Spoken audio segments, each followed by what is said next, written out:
if it comes to just saying, you know what, I'm here when you're ready. And even if you don't want to talk, I'm here and I'll sit with you. I'll sit with you right in the darkness. I would rather you call me with something like totally obscure and me get pissed off in the middle of the night and have to drive around looking for you than waking up and having a phone call that something happened.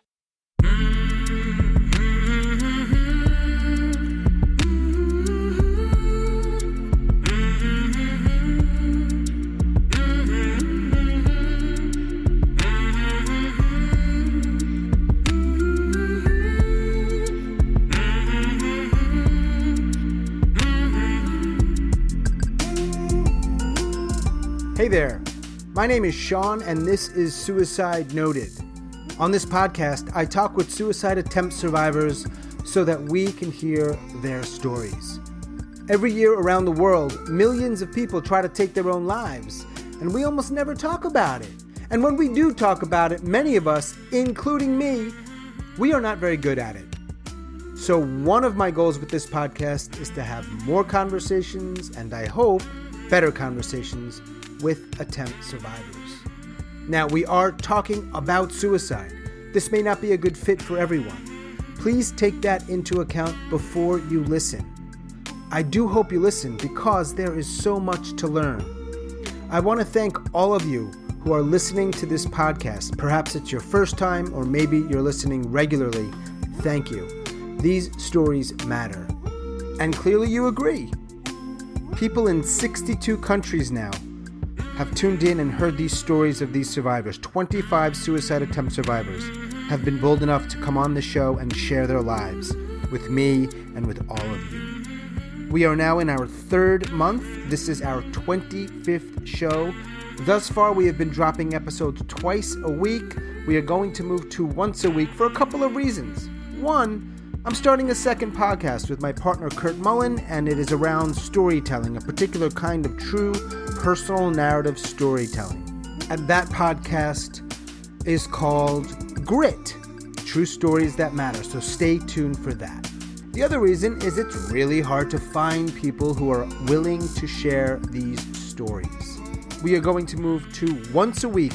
On Monday mornings, we will release a new episode. Now, if you're a suicide attempt survivor and you'd like to share your story, I'd love to talk. You can email us at hello@suicidenoted.com. For those of you who are tuning in and listening, please keep doing what you're doing. Let other people know about it. You can follow us on Twitter and Facebook at Suicide Noted. And of course, you can rate or review the podcast. That really does help. Today, I am talking with Tim. Tim lives in New York, and he is a suicide attempt survivor. Hey, Tim. Hey, how are you? I'm good, man. How you doing? All right. Yeah, you good to talk for a little bit? Yeah, Awesome. for sure. At what point did you decide to talk at all about it? And how did that come to pass that you were open enough to share something? Wow, that's a good question, actually. It was just the one attempt. I think it was hearing stuff similar to what you do. Hearing people tell their story and me personally getting something from it and going, wow, there's some other people out here that, are going through the same kind of thing. Again, hearing their story kind of helped me and maybe inspiration or whatever you want to call it. So I think that was definitely some of it for sure. Yeah. I think also once I got to a certain point where I was a little bit more comfortable with it, I've just been, on the whole education side of learning about all of it. So stuff that I've learned, I kind of want to be able to pass on and share in hopes that somebody else would grab onto it and go, yeah, this is pretty cool. This may work for me. Yeah. I mean, so you not only talked about it, you're on a podcast. Most people wouldn't do that. Yeah. So tell me as much, however you want to share, or as much as you want to share about the attempt. Well, I'm sure, as you know, with your experiences and the stories that you've heard and the people that you've met, there's a lot of variables that lead up to certain things. And I think some of the variables for me, some of the bigger variables for me was the job that I have is kind of unrelenting, I guess you could say. It's not very conducive to someone who lives with mental illness. Let's say that. Mm-hmm.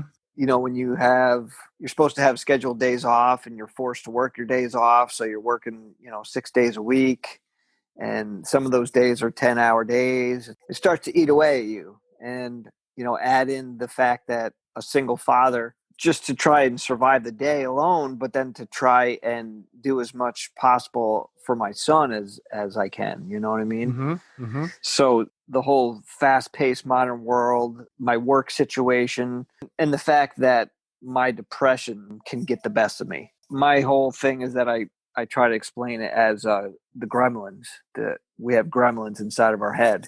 Mm-hmm. And once they start talking, a lot of people, their gremlins have been there since 20, 30 years. So they know everything that you despise about yourself. They know all the things that you can't do. Yeah. And once that something triggers those gremlins, they start talking. Unfortunately, we start to believe them. Some of us start to believe some of that negative talk that these gremlins are whispering to us. So as you spiral down, and at that time, I didn't really understand all this stuff. Mm-hmm. To be honest with you, I was like, yeah, I have anxiety. I was seeing a therapist at the time, and I knew about my depression. I should say I knew very little about my depression because I really didn't know much at all, and I'm still learning a great deal because there's tons to it. I was basically just spiraling down, and I didn't know I was spiraling. So as I was spiraling down, I'm like, okay, whatever. I'm just depressed. Life sucks. This is kind of what I'm used to in a way, because my depression was like that old pair of jeans. Fortunately, it was that comfortable space for me to sit in.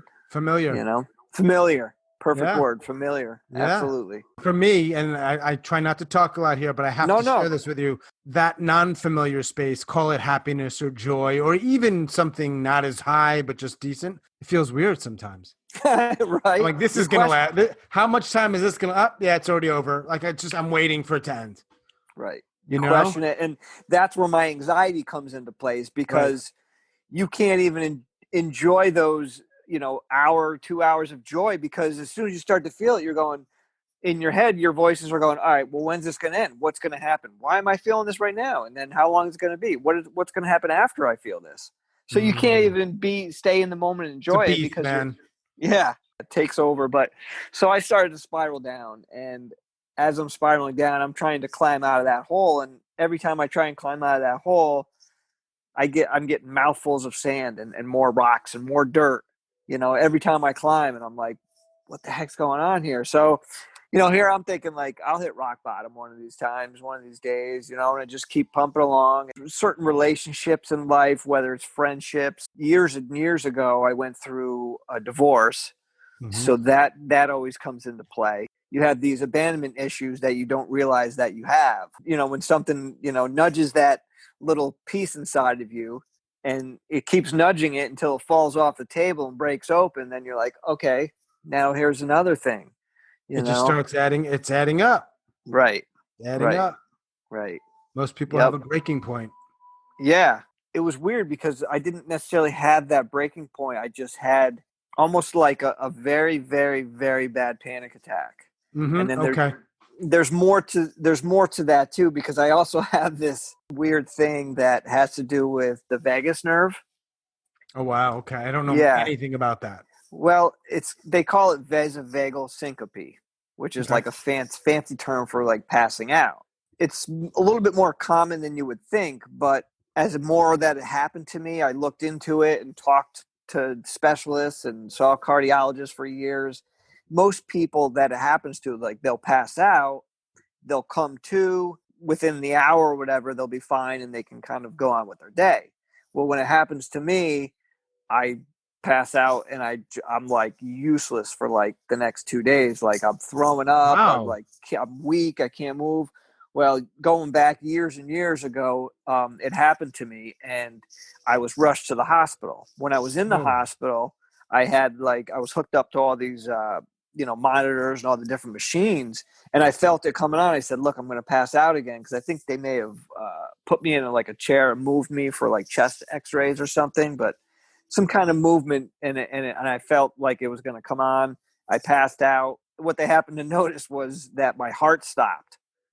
So that's like an extra bonus element that that I get with mine.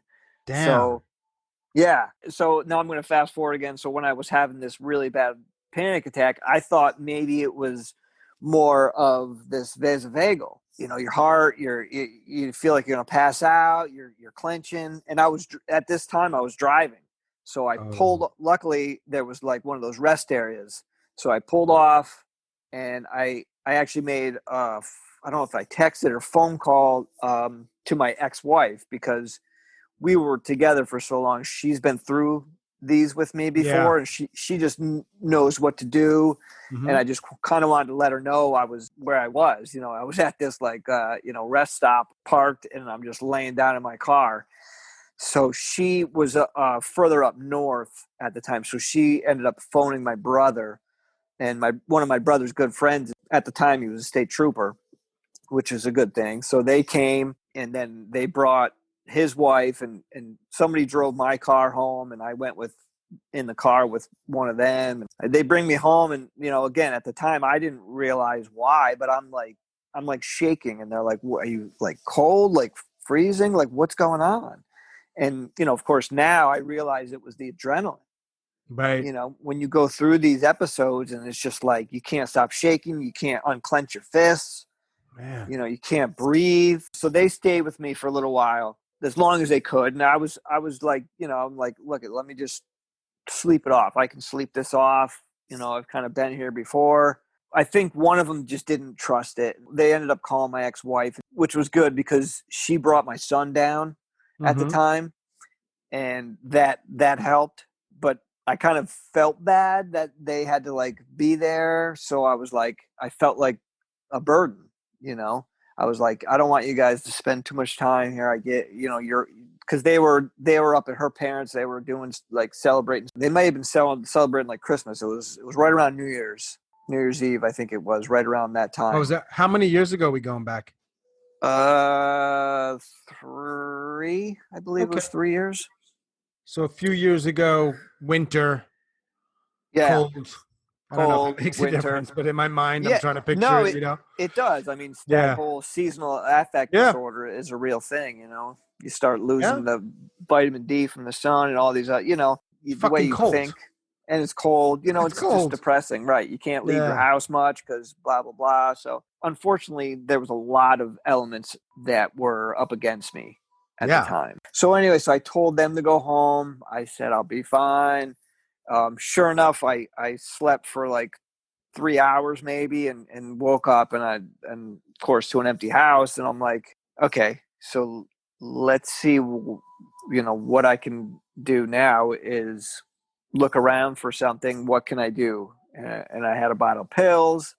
I ended up you were thinking at that time, I'm checking out. Yeah. So there was planning or no? Not really. It was just I had the thought the night before. I had, ideations pretty much the whole night. I believe that there's like a survival mechanism in us. And I think it was just gone. It wasn't there. And it was like, I truly believed that I was a burden and people were better off without me here. Right. Yeah. Yeah. So like here I am on the bathroom floor, basically like on the other side of the door to the demon. There's the demon. I'm at the door with my hand on the doorknob, and I don't know what it was, and I just said to myself, here it is. Like it's I have two choices. It's either death or it's do something about it. And thankfully I chose to I drove myself to the hospital that morning. Did you take the pills? I didn't. No. You didn't. So you got real close. Real close, yeah. Yep. It's hard because I feel like it was almost like, thinking back on it, of course, you're not, I was definitely not in the mindset of thinking, logically or properly, however you want to convey it. But my mind state was just so bad. Like just driving myself to the hospital, I'm in tears. Like, I don't even know if I really want to go to the hospital. Like, is this the right thing to do?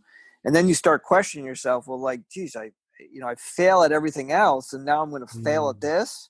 So it's Yeah. like you just keep pouring Yeah. that water in the shot glass, and it's just overflowing all over the floor. So Fucking gremlins, man. the fucking gremlins.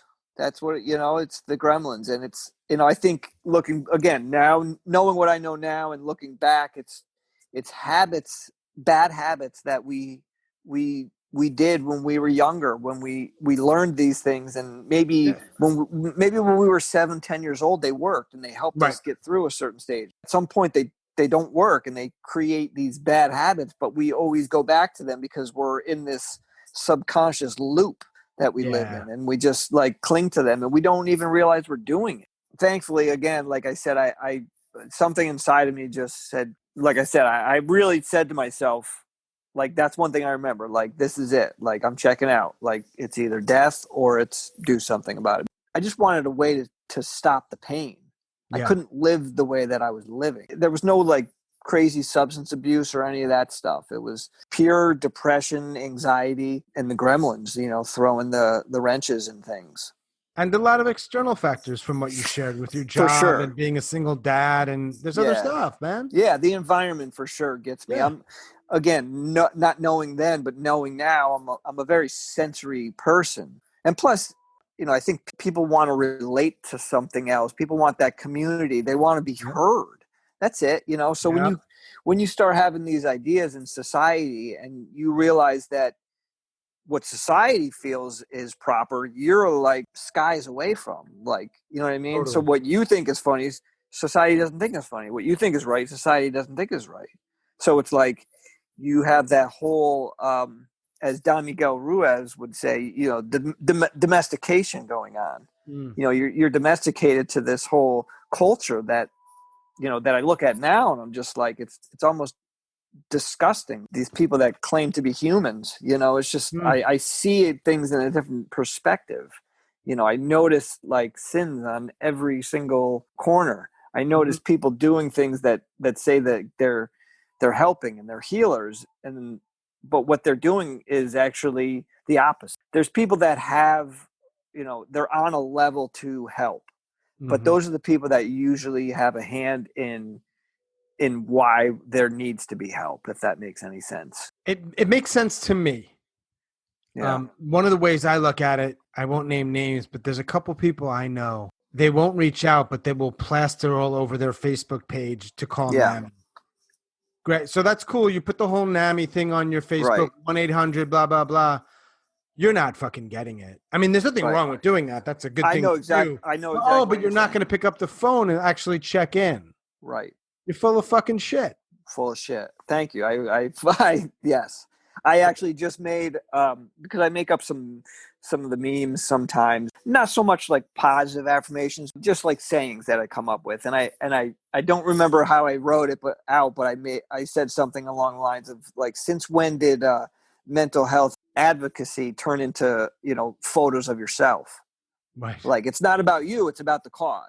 I'm proud of what I'm doing, but it is not my face you're going to see. I'll put your face on there, bro. It ain't going to be mine. No, I get it, but I don't mind. Like, if you're promoting your podcast, you want to, absolutely, I don't mind that. But I see it mostly with like extremely like good looking, either women or men. It's a bad image. Let's face it. We're all under pressure, but you have young women out there are looking at this picture going, well, geez, you know what? I'm kind of overweight, and now I see this.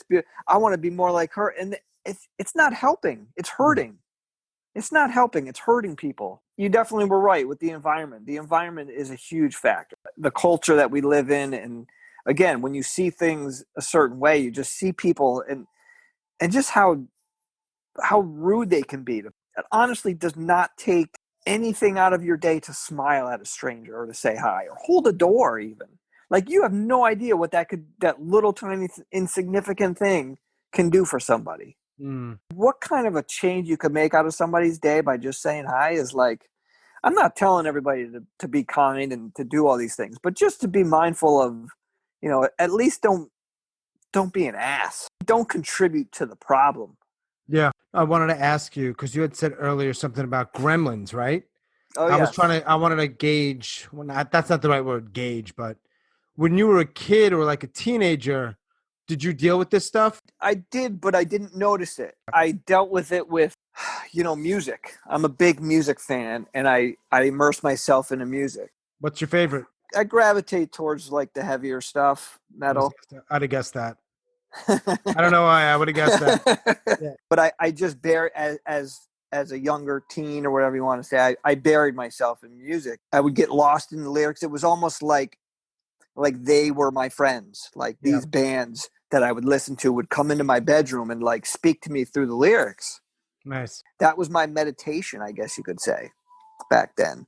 That was my go-to, and it's still today. It's one of the things that I use as a music. I listen to music. I can listen to music to help keep the darkening at bay, basically. Right. It's amazing music, isn't it? To help with that. It is, and it's healing. It heals people. You know what I mean? Especially now that you can't have, like, some people live music and going to a live concert. You're with your clan, you're with your tribe, and you're watching music and you're hearing. It's healing. It's healing, man. Yeah. It really is. It's healing. But I think I've always had major anxiety, and I think it fuels the depression. Mm-hmm. And then once they get together, they just kind of tiptoe through the tulips together, hand in hand, walking down the street. At one point, pain, hurt, depression, they were my best friends. Uh-huh. It was almost like all that I knew almost. And I'm not here looking for sympathy. I'm just telling the story. You know what I mean? Like, this is how I saw things. Yeah. And at the time I was kind of fine with it. I didn't really know much different. Growing up in a household where things were kind of forbidden to talk about, of course, doesn't help the situation, Sure. If anything, it probably fueled it. If there was a death in the family or somebody was mad at something or something happened, like, it was, shh, we don't talk about that. We could talk about it 30 years later when the shit really hits the fan. So yeah. there will be a day of reckoning, almost always. Oh, for sure, man. For sure. That day of reckoning came. It's still here. You gotta heal. You gotta heal that inner child. When you went to the hospital that night, yes. Did you get checked out like that night, in and out, or they send you somewhere else to get your other stuff checked I stayed there. I stayed there. They didn't want me to leave right away, but at the same time, it was almost like they were trying not to technically admit me. I was upfront with them. I was like, "This is what I want to do. Basically, these are my choices, and if you could help me get help, then I would probably prefer that." At the time, I didn't really know that what actual help was. I guess, again, I'm not trying to paint a doom and gloom and like feel sorry for me, but I didn't really have a support system. I didn't really have any of that. So that's why now in my path, I can be a little bit critical. I can be a little bit intense, just because when you don't have someone to help you heal, you learn to heal yourself. You know what I mean? You learn to pick yourself up off the ground. It's a bit much for some people, and I get it. I'm not for everybody, and that's fine. People don't have to like me. That doesn't really define my worth. I do, but I'm just explaining it as where that comes from. We all have that reference point. So when the reference point, you can go, okay, I kind of get it now. What did they do there? I'm curious, because I want to know what happened from when you went there to eventually, like, you got out and you kept living your life. Yeah, well, yep. So I went there. I believe I didn't really want them calling anybody, because whether it was the shame that is attached to stigma, I don't know if that was a part of it. I'm pretty sure it was a part of it, but I didn't want to burden anybody. You know what I mean? I didn't want that extra burden. It's like I was carrying a huge load as it was. I hear that with other people, and it applies to myself to some degree. You didn't want to be a burden. One reason connected to almost ending your life. And then when you're trying to, the first steps of getting better, still, I don't want to be burdened. I don't understand it. It's like crazy. All pervasive. You just can't escape it. At least then. Right. No, you're absolutely right. It's another type of gremlin, really. Yeah. Yeah, absolutely. Absolutely. It's the Man, we darkening. fucking punish the shit out of ourselves, and then it's Oh, more. It's we're like our you're worst. drinking like shitty alcohol, and you're about to throw up, and you're like, nah, give me some Give me fucking some more. more, right? Give me And more. Give me someone's like, more. this is going to be bad for you. I'm This is on the going to be ground. bad. You're like, Shove it in my fucking. It's like, dude, that's a mom, great not you. No, I'm analogy. not talking to you. No, It's I in know general exactly what you're saying. observation. Like, wow. That's a great analogy. That's a great Wow. analogy. It was almost to the point where like I was in such a low mind frame. I was just so low. I believe that I just like at one point just smashed through rock bottom, and I'm Mm-hmm. just like it was just so low that I couldn't even think like, hey, you know what? You're not a burden. You know, maybe you should reach out for Yeah. help.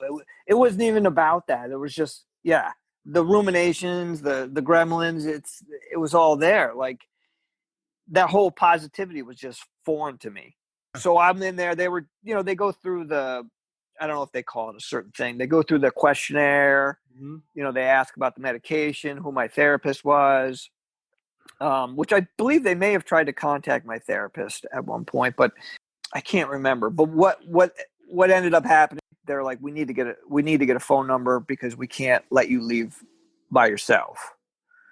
Like, did you have anybody in your life at this point who you could have called, right? And said something around, I just kind of really fucked up. Help me out. Like, there's very few people in my life where I would feel comfortable doing that. Yeah, Very few to this day. And I'm a little more aware right. than I used to be. And I'm advocating and I'm doing this shit. Yep. Almost no one would I be like, you know what? I think I'm going to really hurt myself. Or I just did this stupid thing. I went to the hospital. Can you still, man? It's tough, right? I know. I didn't at the time. I thankfully do now, which Will, the co-host of the Above Ground podcast, Yeah. we use the term struggle buddy. Always have a struggle buddy. And if you don't have a struggle buddy, be somebody's struggle buddy. Call me. I don't care what it is. You don't even have to tell me what it is. Just tell me where you're at. I'll pick you up. Awesome. It doesn't matter. If that's not a thing, that should be a thing. Right? Strugglebuddy.com or .org. Right? You got to kind of hopefully get these things into place before. I always kind of say, look at it as a vehicle. Like, do you drive a car or a truck? Okay, so do you take care of that truck? You do routine maintenance on it. Yeah, you get oil change, you get the filters changed, you check the tires for air. You know what I mean? And the more you do that, the better it's going to run. Mm-hmm. So if you wait until that check engine light comes on, you may be stuck on the freeway, man, alone in a bad situation. So you got to do the routine maintenance to keep yourself, on the wellness side of the spectrum. What is that for you? I think a lot of it is your perception and your thinking. When you get into that routine, that loop that you just kind of go on, and it's just like a negative loop, and you just keep watching that rerun, man. You keep watching it. You don't really know much better. But I think I walk at my job, which helps. So I think the exercise helps. I try to watch what I eat. So like food, nutrition, I take some magnesium. I do omega-3s. I do zinc and another vitamin. No other medications from doctors? Yes, I do. I do. Yep, I do have a regular prescription. Yes. Okay, yep. That helps. Yeah, I believe it does. I take it regularly. Right. It's the same thing I say to people about me. I'm like, I think so. It's one of those things. Not take it. Right. I definitely am med compliant with it for sure. Good word, compliant. Good word. Yeah, I try to be strict with it. I try to be strict with like my sleeping patterns. Like if it's a day off tomorrow, like stay up. I'm like nah, like I need my sleep. Like this is how I operate. You know what I mean? And if the people who I'm around like care about me enough and respect me enough, they'll understand and respect my wishes. Do you have a job that isn't comfortable with people's mental health struggles? Absolutely. Because I'm not pushing you, but you didn't talk about it. And I figured, there's certain jobs they don't. No, I mentioned it quickly. I didn't say what I did, but my job is like if you walk through the door, you feel the negativity. You feel the negativity as Yeah. you walk in the door. I like the way you're not telling us because we're all imagining. I think it's either this or it's funny. I work for the Oh, government. I'll give okay. you that clue. That, So that that can help. I think most of us are on the same page. Yeah, for Good. sure. But I could tell you some stories, and you probably All wouldn't right. even believe some of the shit that happened. Specifically to this stuff is that it's negative often. Yes, absolutely. Oh, And it's a tough spot. it's disgustingly negative. To even further that, I actually now I have FMLA in place. So basically, what it states is I'm not allowed to work over 8 hours in a day or 40 hours in a week. So I can't be forced in. I can't be forced overtime, in which they try to do on a daily basis. But Wow. I have to be my own advocate and say, this is when I'm leaving today, and then it starts a whole thing. Because then if I end up having to leave a half hour of my work, it goes to a handful of the other guys. Right. So now they're pissed at me, which But in reality they shouldn't. Bullshit. I know it is bullshit. But to go back to that list, sleep is very important for me. Just being aware. I think staying mindful of the things that I know trigger me, situations that I probably shouldn't be in. Just being mindful of those things. Being mindful of not sleeping. Hey, last night I didn't get any sleep, so tonight I'm going to make sure that I get my full 8 hours because I need it. It's part of my wellness. A hobby or something that you love to do, which could be different for you, her, him, it could be Sure. different for everybody, but something that you love to do. If you want to collect coins, stamps, if you want to draw any kind of art, you want to create stuff. I mean, if you can get creative, that's huge. What creativity does for your, well-being and your mind is absolutely incredible. So to pick something like that and to, stick with it, a daily routine. I try to do, I don't know if you're familiar with the tapping, EFT. I don't know much about it, but I know of it. Sure. I try to do that every morning. So that does, I mean, that's something that honestly I can say, like, I've tried a slew of things and I will try anything to help me. And there's some things that are just so hokey, but this seems hokey, but I can tell you as I do it, to this day I still feel like this whole, like, when you have that feeling of letting go and you just go, that's how I feel when I do It's it. called, if someone wanted to Google that, what would they Google? EFT tapping. EFT? Yep. It's emotional freedom technique, I think it is. Yeah, it's tapping. Cool. I'm glad Yeah. that it gives you something. Yeah, there's like 10 points and they're all, have their own, unique quality to them, I guess you could say. Yeah. Going back to the hospital part. Yeah. They wouldn't let me leave unless I had somebody come. So I ended up I ended up calling my ex-wife, who was great for this whole situation. So she came to get me, and then even better, brought me up to her parents' house, and where my son was, and they actually have like an in-law apartment downstairs. So I stayed with them for like 2 or 3 days, which was super, super kind of them. They fed me. I was able to just kind of, lay low key, go downstairs and just be by myself if I needed to. Hang out with my son, hug him and as much as possible. So that was a huge, huge, huge help. And I'm definitely eternally grateful for that. Yeah. Because I don't know, it could have went back downhill after that. So after kind of getting my bearings those 3 or 4 days, I called my therapist and, let her know what was going on. And she immediately was like, you need to come in. So I went in and, she's like, we need a plan. And I said, well, of course I opened my mouth and I said, I'll do anything. Cause I can't, at that point I'm still like half the day in tears.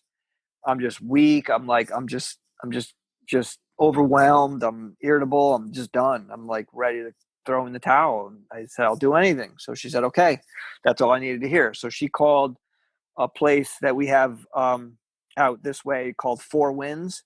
It was like an outpatient program. It was a 5-week program that I did there that they introduced me to a thing called DBT. Yep. dialectical behavior therapy. Yeah. And that is a huge variable in why I'm still here.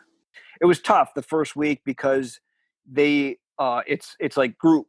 It's like group psychotherapy. And I'm like, okay, here goes my anxiety now. Like, I can't speak in front of people. Like, you know what I mean? It's bad enough to be in a big group, and now I have to actually speak out.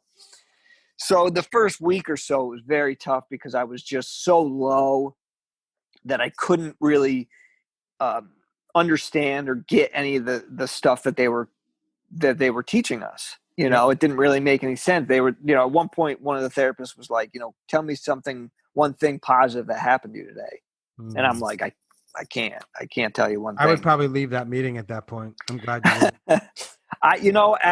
I stuck to my word. I said, I want it. I will do anything. And I looked at it as there's people that probably can't get into that program. So I'm not going to screw it up. You know what I mean? It was like, I was really grateful that I was accepted into it and I was there and I didn't want to take advantage of it. So I stuck it out. And like the last 2 weeks, I really started to understand some of these skills, these, life skills really is what they are. And they really started to resonate. And I was like, wow, this is really good.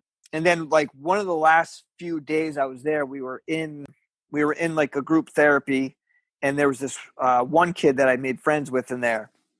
There was maybe 7 of us in the room, and prior, I don't know if it was during lunch, we had sat together and we had talked, and he was like, he was more on the shy side, and he wanted to speak up and he wanted to talk about something.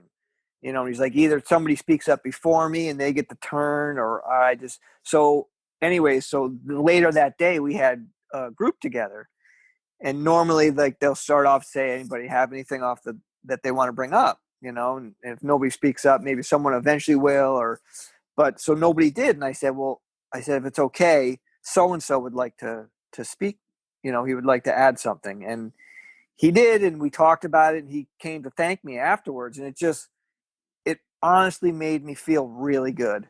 That was the first time in a long time that I was like, wow, this is actually really cool. Like, you know what? Like, I feel like I did something like almost worth something, I guess you could say, So that was like a little spark inside of me for sure.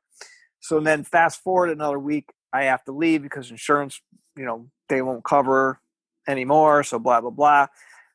So I gathered some therapists at the end, and I said, I need to continue this work.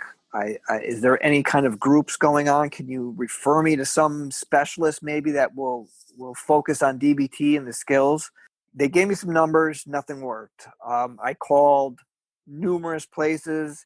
I tried like to see if groups were happening. Nothing. There was like nothing going on. And I started to slip again. And I'm like, all right, now I'm going back down the stairway. Like, I'm trying here. Like, please, like, give me a sign or something. Like, so unfortunately, I didn't really get a sign. I just kind of struggled with it and turned to the internet and, like, started educating myself. I started getting audiobooks, learning.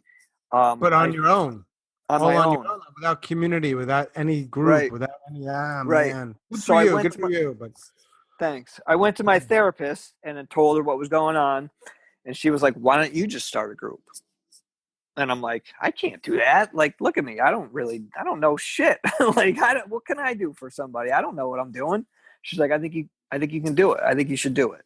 Wow. So she had a patient of hers that went through DBT a few years earlier. And she was a part of a group, like an ongoing group for like a year that they met. And so she's like, let me contact her to see if she'd be willing to meet with you. So she did, and we met up. We had talked about it, and we were like, let's do it. Like, let's just do it. So we just started our own peer group, and that was almost 2 years ago. If you did that, you could do strugglebuddies.com. Right? Strugglebuddies.com. Right? That's amazing, bro. That's really good. Man, that's good. So is that group still going? It is still going. The whole, pandemic thing really put a damper on it. I was able to connect with a place up in Saratoga Springs called Healing Springs, and they do recovery more on the substance side. Yeah. But they didn't really have a mental health side. So I had talked with one of the ladies there who was super nice and helpful, and was like, let's get you a night that we can do some outside groups. And I was like, okay. So it's a little bit north for some of the people that would go to the others, but it's something for now. We're just, trying to do what we can. We have a Facebook page, and we try and post some stuff up on there, some helpful things, and some memes, and everyone can, it's everyone's group. It's not just ours. It's everyone's a part of it. And Sure. We all need that space, and we all need, if they need to talk, bring up a topic or whatever, and they feel safe and comfortable doing so, then I encourage it, for sure. I'm tangenting a little bit. How many people know what happened that night?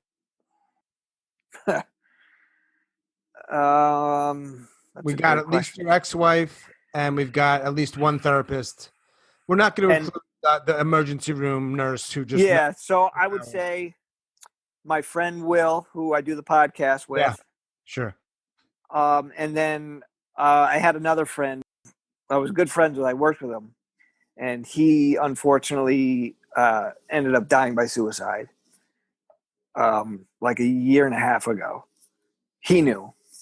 So that was a tough thing for me. That was a hard hit for sure. Yeah. It was tough because we were friends, like outside of work, like we would literally like text a lot and hang out once in a while, like, sometimes once a week, so that really kind of... Was that a surprise? It was a tremendous surprise. Wow. Yeah. Like the last person on earth that I would think, Fucking astounding. Yeah. It was terrible. Yeah. And that's when Will and I got together. We had talked about doing a podcast for a while, and I was like, I should do a blog or something. We need to do something. Yeah, something, right? Yeah. And then after our friend Patrick had passed, we were like, all right, it's time. Let's do it. Let's just do it. Like, you know what I mean? Yeah, sometimes you just got to start. Right. And that's what we did, Yeah. We just did. So above ground podcast. Yes. I'm going to put a link to that. And so, thank you. Yeah, no, definitely. And it's conversations. I'll let you say it around mental illness. How would you describe it? Yeah, it's stomping stigma one conversation at a time. It's just, we're basically two not so normal dudes talking about not so normal things. That's the way I like. Yeah, that's the way I like to. And we're funny like that. Like, we joke around. We don't take things too seriously. Obviously, we're not medical professionals. Sure. But we just want to make it more open, more comfortable for people to talk about, and let them know that it is okay to talk about it. And is it just two of you talking, or do you sometimes invite others? We do. We just started recently inviting others on. Cool. As guests. So like, what we've been kind of doing now is like, we'll do, it's every Wednesday. And then like, so say like this Wednesday would be just the two of us. Next Wednesday, we would have somebody on as an extra chat, like a interview, or whatever you want to call it. So sure. You were saying something about it. One of your projects being, I think you used the word selfish. Like, that's how I feel. Like, this is serving me as much as anyone else. Absolutely. I feel the same way. It's good for my mental health, overall health, whatever kind of health you want to call it. It's a weird thing to say, enjoy talking to people who've tried to end their lives, but it's not a weird thing, man. It's an awesome thing. I'm telling you right now, I'm not just saying it. Like, it's an awesome thing that you do. It is awesome. It really is. 'Cause you're getting people, a lot of people, this is a hard thing to do, to talk about, man. It is for me. I'm not very vulnerable and open to this at all. But if I take myself out of it, if I take the ego away and say, you know what, it's not about me. It's about this conversation, and it's about the goal to let's lessen the amount of suicide that we see in a year. That's how I view it. And that's why I'm like, what you do is absolutely amazing. Like, these conversations with people it's huge. Huge. So let's pretend somebody can hear you right now, and you get this platform as well for your podcast, and they are in a similar spot, maybe not the night of when all that shit went down, but they're not doing well. really not doing well, right? Yeah, Really hard question I'm going to pose to you. it's So okay. say I pass, but they're hearing this right now and they're like, I don't know what I can do here. I do not know how much longer I can take of this, whatever it may be. What would you say to them? I would say a lot. I would Mm. say that there is hope. There is people that will listen. Perception, balance, downtime, these things that I learned to be helpful for me when I decided I had enough of living that way, of of of letting the darkness control me.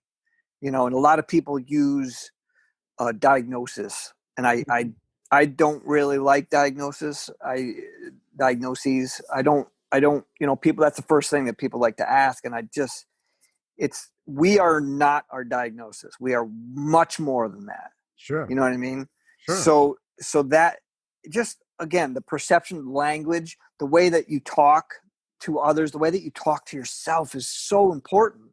It sounds, again, hokey, but the way that you talk to yourself, consuming everything that we consume, whether it's food, whether it's something we read, we're watching, most people are addicted to social media and they just follow.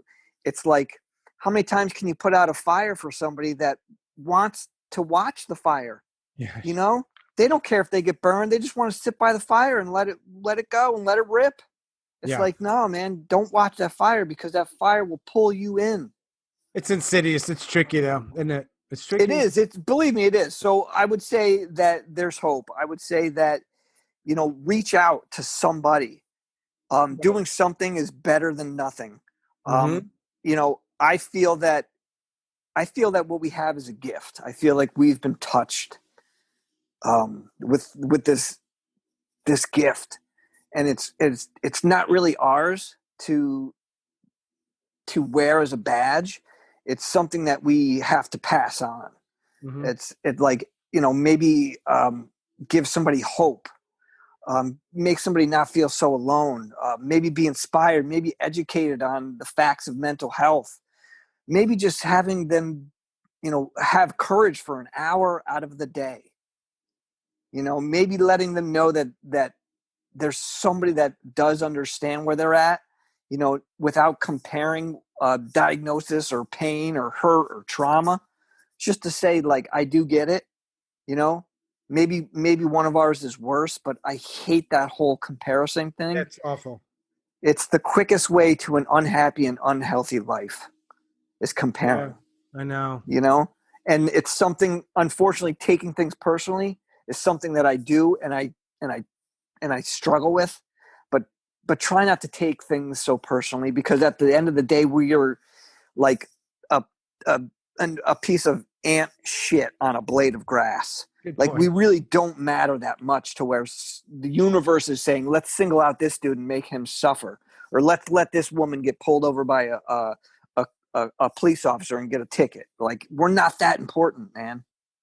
Sort of another sort of, I'm asking Tim to say the words to people out there, not necessarily the people who are in that kind of pain, but the people like your ex-wife that night, or one of your buddies who might be in a position to help you or that person, and they don't know what they're necessarily doing. They know that somebody's in a lot of pain. Would you have any words for those people so that they can feel a little bit better about engaging Yeah. with them? Again, doing something is better than doing nothing. Just ask, and don't try and fix. Okay. Just, if it comes to just saying, what, I'm here when you're ready. And even if you don't want to talk, I'm here and I'll sit with you. Mm. I'll sit with you right in the darkness. Yep. I said this on the podcast to Will a few episodes ago. I was like, I would rather, like, you call me with something like totally obscure and me get pissed off in the middle of the night and have to drive around looking for you than waking up and having a phone call that something happened. Sure. Like, each person is different, but I feel like we all don't know. Like you said, I feel like we all struggle with that. Like, I don't know what to say to this person. I don't know how to react. I don't know how to act or how to act. You know what? But I think in that moment, it really doesn't matter. As long as you feel what you're doing is kind, it's probably going to be kind. And if it's from the heart and open and genuine, that's all that matters. Like I said, it's as simple as like, dude, I'm here for you. If you don't want to talk right now, that's fine. But I need to know at the same time, like, we who are the 1 in 5 have to have some responsibility and say, if somebody comes to us and says, hey man, Sean, you okay? Like, are you going to hurt yourself? Is there any kind of threat to that? You need to be able to tell me. Like, if I'm reaching out, you got to say, you know what? There is. I don't feel safe right now. Mhm. So either stay on the phone with me or maybe come over.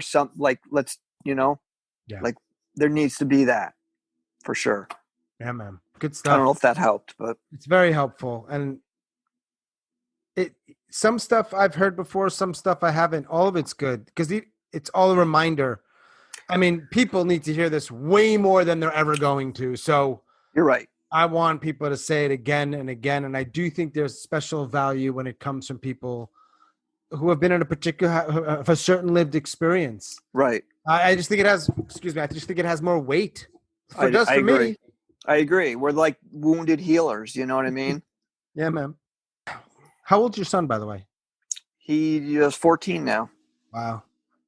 Cool. Yeah. Per- Yeah.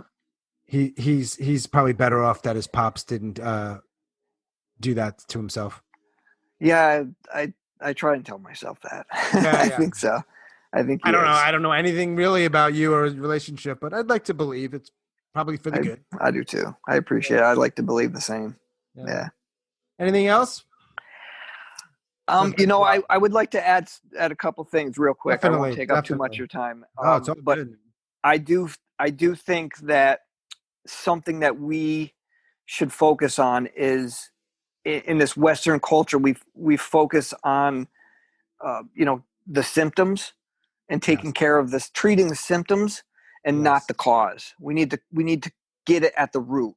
And I think one of the things that we can do is basically get rid of the education system as we know it, and focus more on these life skills like DBT, CBT, age appropriate. As they get up into different grades, we give them a little bit more and teach them, kindness, teach them strategies to make it through these hurdles. Dude, I know. It's like, I was 40 years old. I'm like, and people were telling me about emotions. I'm like, I thought I knew about emotions, but like someone said to me, like, we have emotions for a reason.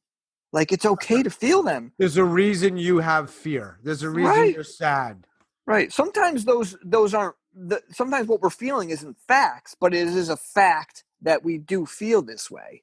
You know what I mean? And we should pay attention to it, because once you start to push away and fight that, it's going to make it that much tougher to deal with. There's a reason we have those emotions. Yeah. Like I tell people, learn to surf, lean into that wave. As big and terrifying as it is, lean into it. That's what you're supposed to do in surfing, isn't it? I don't know, actually, to be honest with you. You're right. I'm not sure. You gotta meet that wave and then that tension. Because if you don't, you're done. Man, that's why I keep getting toppled over by those fucking waves. Do you surf? No, I tried a couple times. But I tried to figure it out myself, and I didn't know what I was doing. So anyway, go back to what you were saying about the emotions. Well, just with the school, like if we taught these kind of skills and strategies, instead of telling people, that room is dangerous, let's not go in there. No, let's say, let's go in there, and I'm going to teach you strategies to get through these hurdles. Can you imagine teaching somebody these kind of skills? It'd be amazing. Emotional intelligence, fuck your test scores, man. You know what I mean? I was a teacher for several years in New York, and I'm imagining. Oh, no kidding. The look on people's faces. Well, sorry if I'm offending you. No, dude, these are just not my offending thoughts. me at all. I don't teach anymore. But what do you mean replaced all those things with this silliness?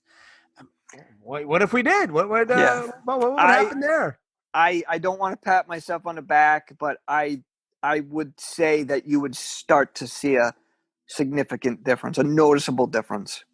Probably true. Yeah. And I think with just with what I've learned, with what I've been through, and what I deal with on a daily basis, just learning and learning more about myself, learning more about the mental illness and my depression and my anxiety.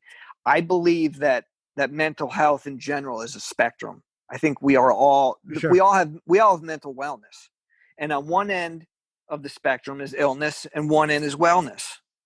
You know what I mean? So you need to, again, be mindful, be aware of where you are in that spectrum. If you're leaning down towards that illness side, it's tough because you are the one that needs to do the work. Sometimes you have to pick yourself up and go and pay attention. I need to start eating better. I need to, maybe stop drinking as much on the weekends, or staying up late watching, shit TV or whatever it may be, and pay attention and focus on these things. But these are just my thoughts. And again, I think maybe some people might understand it. Some people may get it. Some people may not. Some people may get it on a level that, that we get it on, maybe.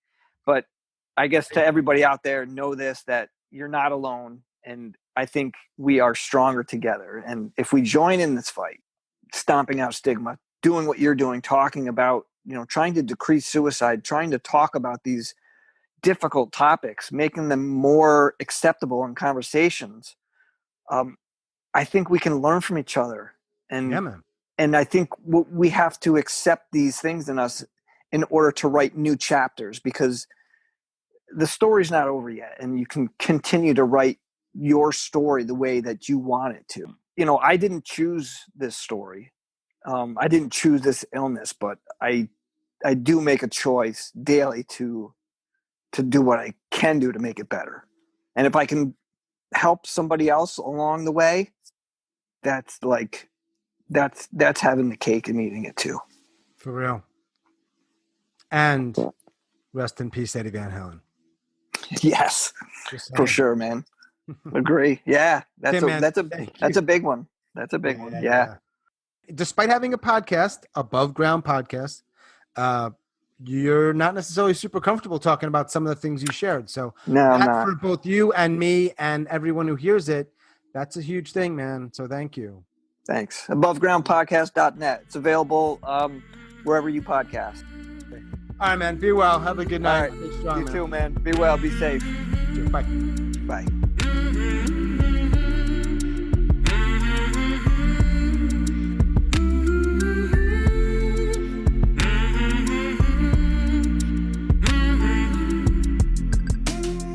As always, thanks so much for listening, and special thanks to Tim up in New York. You can follow us on Twitter and Facebook at Suicide Noted. We also have a YouTube channel. You can check that out if video is your thing. If you are a suicide attempt survivor and you'd like to share your story with us, I'd love to talk. hello@suicidenoted.com. I check the email all the time. I'd love to hear from you. And if you have a question that you'd like me to ask one of our guests, send that too. Until we connect again, stay strong, do the very best you can. I'll talk to you soon.